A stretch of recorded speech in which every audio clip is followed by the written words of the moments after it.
अगर मैं ये 4 मिस्टेक नहीं करता, तो आज के डेट में मेरा जो इन्वेस्टिंग वाला पोर्टफोलियो है, पिछले 8 ईयर में ये ऑलमोस्ट डबल होना चाहिए था। सो ये 4 मिस्टेक इतना ज़्यादा इम्पोर्टेंट है और आप खुद भी अगर लंबे टाइम से स्टॉक मार्केट में इन्वेस्ट कर रहे हैं और कंटिन्यूअस आप ट्रैक करते हो अपना इन्वेस्टमेंट को, तो ये मिस्टेक्स को आप अपने साथ रिलेट कर पाओगे। तो चलिए वीडियो को शुरू करते हैं। सबसे पहला लर्निंग जो मुझे मिला कि don't trust social media influencer. मैं पर्सनली भी बहुत सारा इन्फ्लुएंसर को ऐसे जानता हूँ जो आपको आए दिन वीडियो बनाते हैं और आके बताते हैं कि ये इसका स्टॉप लॉस है, ये रेजिस्टेंस है, या निफ्टी 50 अगले 6 महीने में 1 साल में यहाँ पहुंचेगा। ट्रस्ट मी, उसमें से मैक्सिमम लोग अपना पैसा उस स्टॉक में या उस ईटीएफ में या वो म्यूचुअल फंड में जहां वो बता रहे हैं उस पर इन्वेस्ट ही नहीं करते हैं। इनफैक्ट उनका पूरा पोर्टफोलियो कोई आरए या आरआई जो स्पेशलिस्ट है वो कंप्लीटली हैंडल करते हैं। कंटेंट क्रिएशन एक अलग बिजनेस है और इन्वेस्टिंग एक कंप्लीटली डिफरेंट गेम है। इनफैक्ट आपको ये सुन के ताज्जुब लगेगा कि ज्यादातर जो इन्फ्लुएंसर होते हैं आपको पता भी नहीं है कि वो उनका खुद का रिसर्च है या किसी कंटेंट क्रिएटर से या कंटेंट राइटर से उसने लिखवाया ये पूरा कंटेंट, या किसी एआई को वो प्रॉम्प्ट देके वो अपना कंटेंट लिखवाया है। तो जो वो इतना कन्विक्शन के साथ बोलते कि ये इस लेवल तक पहुंच ही जाएगा, उनका कोई बेस नहीं है, चाहे उसके पीछे वो कुछ भी लॉजिक दे दे।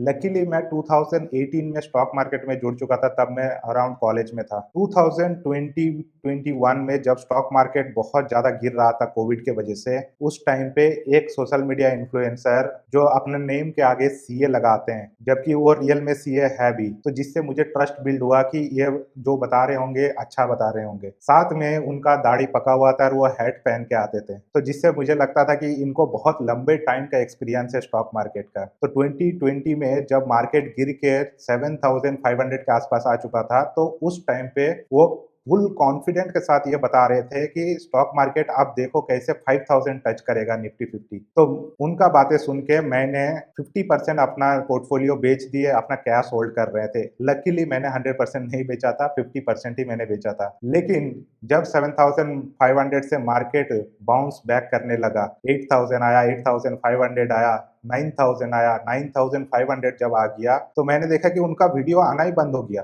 कंटिन्यूअस 3 और 4 मंथ तक उनका कोई भी वीडियो नहीं आया। बाद में मुझे पता चला कि ये 3-4 मंथ का उन्होंने ब्रेक लेके वो कहीं घूम रहे थे और वो ट्रैवल ब्लॉगिंग का वीडियो बना के दूसरे चैनल पे डालने लग गए। और 4 मंथ बाद जब वो वापस से अपना मेन चैनल पे वीडियो बनाने लगे, तो उस टाइम वो दिखा रहे कि लास्ट 4 मंथ में वो बॉटम पे खरीदे थे और उसका स्क्रीनशॉट दे रहे कि कितना उनको ज्यादा रिटर्न मिला है। लकीली मैंने 9,500 के आसपास मैंने अपना पूरा जो 50% कैश होल्ड कर रहा था वो भी मैंने डिप्लॉय कर दिया था। अदरवाइज मैंने अगर सोशल मीडिया इन्फ्लुएंसर का बातों पे रहते तो आज मेरा पोर्टफोलियो और भी गंदा परफॉर्म करता। सेकंड चीज, सोशल मीडिया इन्फ्लुएंसर जो भी चीजें आपको बता रहे, क्या वो कोई भी अकाउंटेबिलिटी लेते हैं? अगर वो बोलते कि 1 साल के अंदर निफ्टी 50 30,000 जाएगा, अगर नहीं जाता तो कौन है उसका जवाबदारी? क्या आप उससे एक क्वेश्चन भी पूछ सकते हैं कि क्या निफ्टी 50 30,000 आपने बोले थे अभी तक क्यों नहीं गया? तीसरा रीजन है इन्फ्लुएंसर को नहीं फॉलो करने का कि आप अगर पिछले 6-7 साल से अगर आप मार्केट में हो और यूट्यूबर्स या कोई भी आप न्यूज चैनल को फॉलो करते हो, तो मार्केट में इतना लंबे टाइम बेयर मार्केट आने के बावजूद भी, या मार्केट जब टॉप पे भी था सितंबर 2024 में, कितने इन्फ्लुएंसर ने या किसने आपको बताया कि ये मार्केट का टॉप हो चुका है या मार्केट बहुत ज्यादा ओवर वैल्यूड है, अब आपको बेच के मार्केट से थोड़ा दूर रहना चाहिए? सब कोई आपको यही बताया होगा कि मार्केट में बने रहो,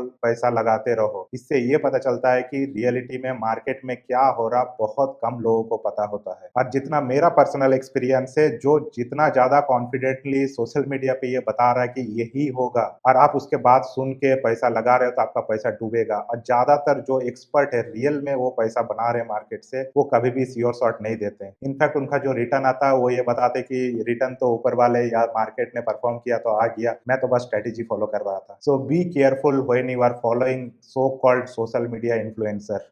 इनके लिए तो नया नाम निकल गया इन्फ्लुएंसर। सेकंड लर्निंग जो मेरा रहा, always consume high value content. आप ज्यादातर देखोगे कि सोशल मीडिया पे वही सब टॉपिक को टच किया जाएगा जो टॉपिक से ज्यादा व्यूज आएगा। किसी भी कंटेंट क्रिएटर का मोटिव यही रहता है कि वो जो भी वीडियो बना रहे उसमें ज्यादा व्यूज आए, ज्यादा रीच पहुंचे। इसमें सबसे बड़ा प्रॉब्लम ये है कि वो क्रिएटर को नॉलेज रहते हुए भी वैसा टॉपिक्स वो टच कर ही नहीं सकता जो टॉपिक्स थोड़ा बोरिंग है या जो टॉपिक्स बहुत ज्यादा इन डेप्थ जाता है, क्योंकि ज़्यादातर लोग ऐसा वीडियो नहीं देखेंगे, क्योंकि जैसे उन्हें बोरिंग लगेगा वो छोड़ के चले जाएँगे और सोशल मीडिया का जो भी प्लेटफ़ॉर्म है यूट्यूब वगैरह एल्गोरिथम उस वीडियो को डिस्करेज कर देगा। लेकिन रियल लाइफ़ में इन्वेस्टिंग बहुत ही बोरिंग है। इन्वेस्टिंग के लिए जो भी आप सीखना चाहते हो, बहुत सारा कॉन्सेप्ट है जो कि काफ़ी डिफ़िकल्ट होते हैं। इवन बहुत बोरिंग टाइप का कैलकुलेशंस होता है, जो कि आपको कोई भी यूट्यूब पे वो नहीं पढ़ाएगा, क्योंकि उसका कोई फ़ायदा ही नहीं पढ़ाने का। इसीलिए सोशल मीडिया से आप रियल इन्वेस्टिंग नहीं सीख सकते। आपको अगर रियल में इन्वेस्टिंग सीखना है तो आप कोई कोर्स लीजिए,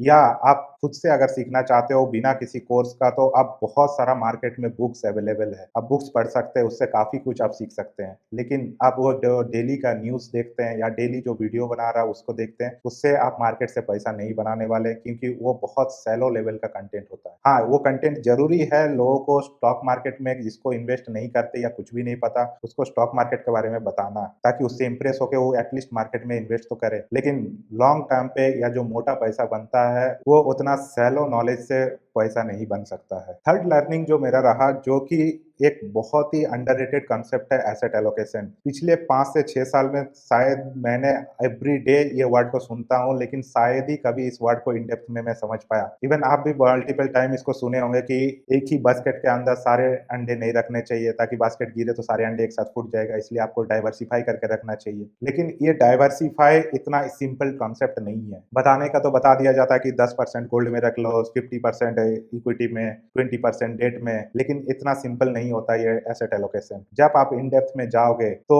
ये 60% जो इक्विटी में बताया जा रहा है, क्योंकि वो खुद 60% इक्विटी में रखता है, या खुद वो ऐसा कोई प्रोडक्ट बेच रहा है जिसमें इक्विटी को प्रमोट कर रहा है। लेकिन अगर आप हिस्ट्री उठा के देखोगे तो पिछले 1000 ईयर से गोल्ड में भी लोगों ने काफी पैसे बनाए, रियल स्टेट से बहुत ज्यादा पैसा बनाया है लोगों ने। लेकिन आप शायद ही आप सोशल मीडिया पे देखोगे कोई आपको रियल स्टेट को प्रमोट करने बोलेगा। तो एसेट एलोकेशन आपका अपना एक्सपर्टीज के अकॉर्डिंग होना चाहिए, ना कि कोई आके आपको बताए कि 10% इसमें, 20% उसमें। अगर आप जैसे रियल स्टेट को समझते हो, मान लो कोई लैंड खरीदे, उसमें कोई लिटिगेशन हो गया, आपके पास इतना पावर है या इतना नॉलेज है कि उस लिटिगेशन को आप हैंडल कर सकते हो, तो ट्रस्ट मी, आप रियल स्टेट में इतना ज्यादा पैसा बना सकते हो, जो कि स्टॉक मार्केट कभी भी उतना पैसा नहीं दे सकता। लेकिन अगर उसी जगह पे आपको रियल स्टेट का नॉलेज नहीं है, लेकिन आप पैसा लगा देते हो, उतना पावर नहीं है, फिर भी आप उसमें उतना पैसा लगा रहे हो, तो आपका लैंड ऐसे लिटिगेशन में फंस सकता है, ऐसे केसेस में फंस सकता है कि आप 20 ईयर 30 ईयर तक उसमें से कभी पैसा नहीं निकाल पाओगे। इवन उसको बेचना भी बहुत मुश्किल हो जाएगा। तो एसेट एलोकेशन सिर्फ परसेंटेज वाइज नहीं होता है, उसमें आपका एक्सपर्टीज भी बहुत इंपॉर्टेंट मैटर करता है, कि आप कौन सा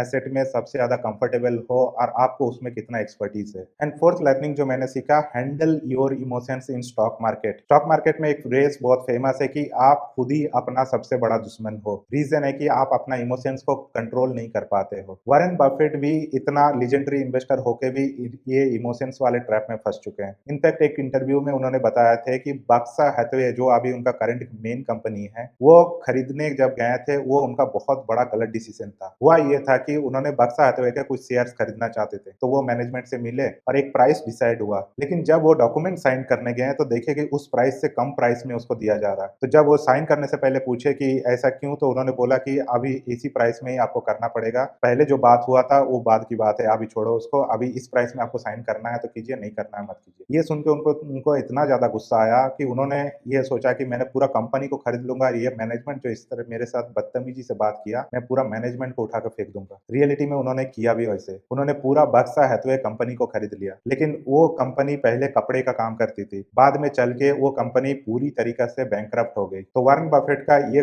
गुस्से में लिया हुआ जो डिसीजन था, ये उनको बहुत महंगा पड़ा। इसी तरह हम लोग भी स्टॉक मार्केट में दो इमोशंस पे बहुत ज्यादा हावी हो जाते हैं। एक होता है ग्रीड, जब मार्केट बहुत ज्यादा चढ़ता है तो हमें लगता है सब कुछ बेच बाच के स्टॉक मार्केट में लगा दो, इसमें बहुत ज्यादा पैसा बन रहा है। और वही जब मार्केट में जैसे पिछला 1.5 साल से मार्केट में कुछ भी रिटर्न नहीं दिया, तो हमें ऐसा लगने लगता है कि इससे अच्छा तो एफडी है, स्टॉक मार्केट में सब बेचो निकलो और एफडी करो, इससे अच्छा गोल्ड पे लगा दो, कुछ और इन्वेस्टमेंट कर लो, कुछ तो रिटर्न मिलेगा। यहाँ तो कुछ भी रिटर्न नहीं है, उल्टा 7 to 8% डाउन है। और मार्केट मल्टीपल टाइम्स आपको अपना ये ग्रीड और फियर को टेस्ट करेंगे। अगर आप ये दो इमोशंस पे कंट्रोल नहीं कर कर पाएंगे तो मार्केट से आप पैसा नहीं बना सकते। मार्केट तो लॉन्ग टर्म पे रिटर्न दे ही देगा, लेकिन आपसे पैसा नहीं बनेगा। ये था मेरा main four learning last 8 year का। लेकिन आज भी मैं मार्केट से एवरीडे कुछ ना कुछ सीख ही रहा हूँ। और अब मुझे ऐसा लगता है कि मार्केट का एक्सपर्ट कोई भी नहीं होता है। जिसने लर्निंग अपना बंद कर दिया वही ज्यादातर खुद को एक्सपर्ट समझ रहा है और उसको लगता है मार्केट में सब आता है। रियल में जो पैसा कमा रहे हैं वो एवरीडे कुछ ना कुछ सीखते हैं और बहुत हम्बल तरीका से बात करते हैं। मे भी उनका व्यूज कम आता है। और इसी तरह आपको भी कभी ऐसा फील नहीं होना चाहिए मार्केट में रह के कि आप मार्केट को पकड़ चुके हो या मार्केट का नस को आप अब समझते हो और उसी टाइम आप गलती कर बैठोगे। इसलिए मार्केट में कंटिन्यूअस सीखते रहना ही सबसे इंपॉर्टेंट चीज है। लर्निंग पे हमेशा फोकस होना चाहिए और लर्निंग सोशल मीडिया के थ्रू से नहीं, बुक्स या कोई कोर्स के थ्रू से होना चाहिए। होप आपको ये वीडियो अच्छा लगा। आपका भी बहुत सारा लर्निंग रहा होगा इस जर्नी पे। प्लीज कमेंट करके वो हमें बताइए, मुझे भी बहुत कुछ सीखने मिलेगा उससे। Thank you.